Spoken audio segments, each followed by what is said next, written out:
Hi, Jesper. A point away from home is never a bad thing, but it felt like it was a game where the team could have gotten more. How much did the weather kind of play into it, and how much do you think was on other things like players coming back from international duty? Yeah, I don't think that.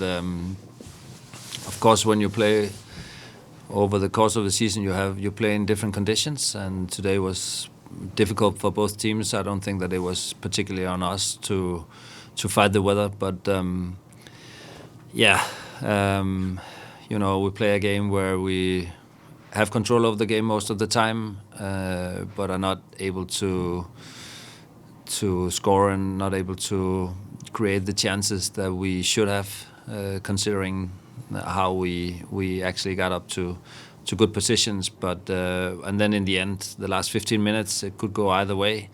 So that's it's normal football, where you're not able to profit from your good periods, and then it ends up being a very open and even game in the end.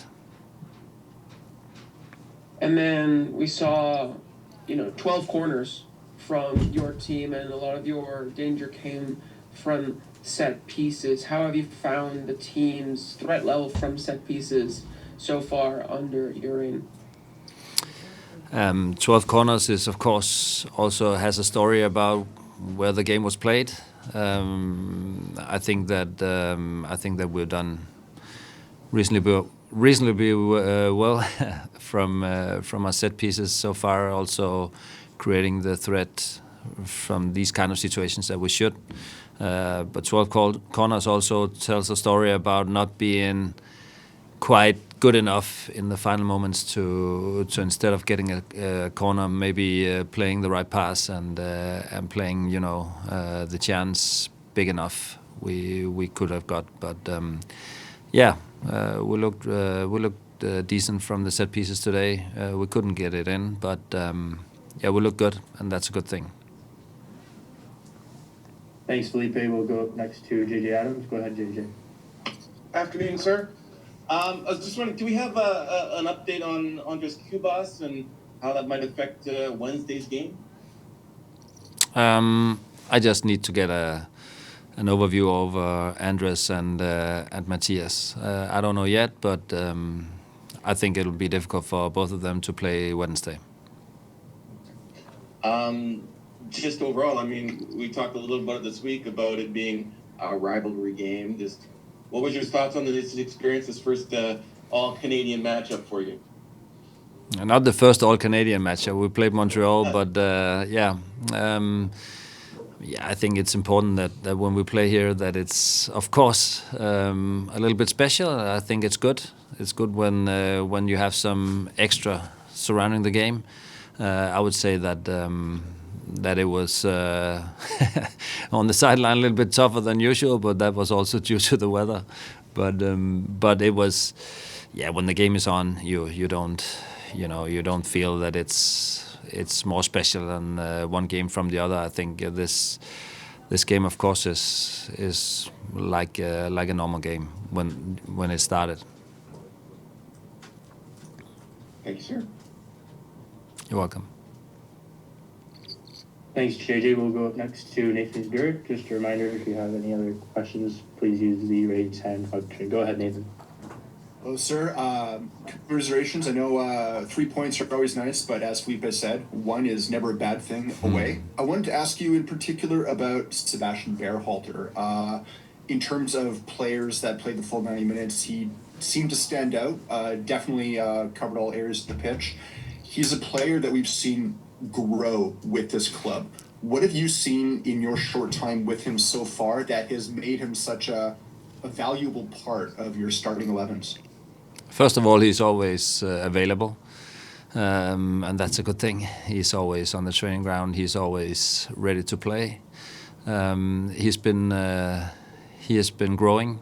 Also, as you guys see, that he's been growing throughout the games we played. He has been, he's physically very strong. He's a player that you can always rely on. Bring in the right effort, the right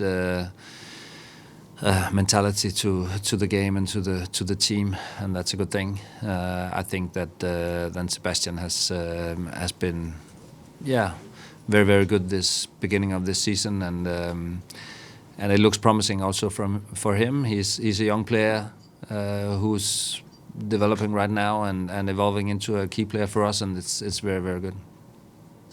It was mentioned earlier the number of corners that you guys had and just set pieces in general. Sebastian is definitely a big part of that, one of your go-to guys when it comes to taking set pieces. Has he been kind of like a contributor to how lethal you can be on those set plays? Yes, it's very important. The first thing you have to do well is have a good serve. He is one of the guys who has been providing that together with Ryan Gold and also Pedro. So they've had good serves. So that's the first thing you need when you need to create danger from the set piece, and he's definitely a guy that can bring in the serve where we want it to be. Thanks, Nathan, and we'll wrap up in person with Sarita Patel. Go ahead, Sarita. Just a quick question, Jesper, about the quick turnaround, playing on Wednesday and then it's 5 and 15 yet again. Just your thought process on going into the next 15 days. Yeah, we will go day by day and game by game, because you can always plan a lot, and then you see like today that Matti and Andres goes out, and then you have to maybe not plan as much, but just have to figure out who's available and who'll be ready for the game, and that's my thoughts of it. We have important games coming up all the time. Of course, we'll see if we can manage things, but managing can sometimes be difficult. So we'll see how we approach it. Of course, we have big games coming up now, and we'll be ready for them. Thank you. All right. Thank you, everyone, and thank you, Jesper. You're welcome. Yeah.